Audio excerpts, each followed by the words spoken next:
Monsieur Limousin, bonjour. Est-ce que vous pouvez nous expliquer un petit peu la raison de cette manifestation aujourd'hui à La Roche-sur-Yon? Alors c'est une action nationale organisée par la FNSEA. Dans tous les départements, nous avons fait le choix de rassembler 1000 tracteurs.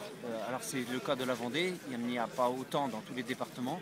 La Vendée a fait un gros rassemblement avec 1000 tracteurs. On a bloqué sur un boulevard de 4 km, sur 2 fils, l'ensemble du Pentagone de La Roche-sur-Yon pour dire à l'administration, au ministre de l'Agriculture, que les agriculteurs ont fait de gros efforts en matière d'environnement, en matière de directives nitrates. Aujourd'hui, nous avons des éléments probants qui prouvent que la qualité de l'eau s'est améliorée. Et aujourd'hui, on ne veut même pas faire le bilan de la directive nitrate, qu'on veut en mettre une 5e, encore plus restrictive, et qui va condamner l'élevage. Et ça, c'est insupportable pour l'ensemble du département.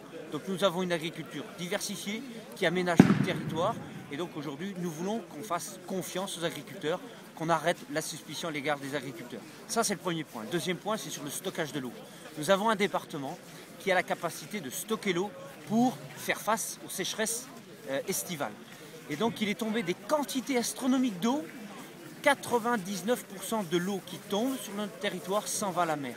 Il suffit d'en récolter 1%, tout juste, et on a largement ce qu'il faut pour permettre de subvenir à nos plantes, que ce soit pour les fourrages, que ce soit pour les cultures spécialisées pour l'été.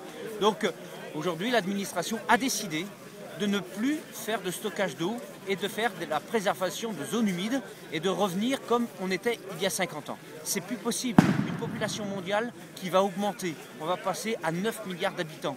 Donc notre ambition, c'est de produire des denrées alimentaires et de vivre de notre métier, sécuriser nos systèmes de production et de pouvoir apporter de l'eau quand nos plantes en ont besoin. C'est simple, c'est pragmatique et donc nous voulons allier l'économie à l'écologie et c'est du bon sens paysan. Est-ce que cette journée d'action est aussi un coup de force avant les élections à la Chambre d'agriculture? Alors, effectivement, chacun fera les commentaires en la matière, mais quand depuis 2 mois, nous avons boycotté au niveau national toutes les réunions qui avaient lieu sur cette directive nitrate, le ministre ne nous a pas entendus. Il continue à avancer avec Madame Bateau, ministre de l'écologie, il veut continuer à avancer pour mettre les restrictions. Pour nous, c'est plus supportable.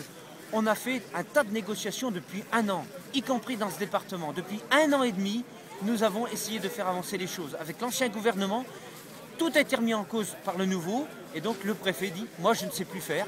C'est une affaire qui nous tombe du national. Donc nous on n'en peut plus, les agriculteurs n'en peuvent plus.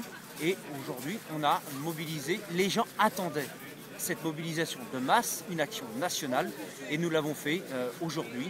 Alors notre action syndicale, elle est permanente. Rappelez-vous, tout l'automne on a été mobilisés sur les grandes surfaces. On ne fait pas ça pour la circonstance, on fait ça parce que c'est notre avenir qui est en cause.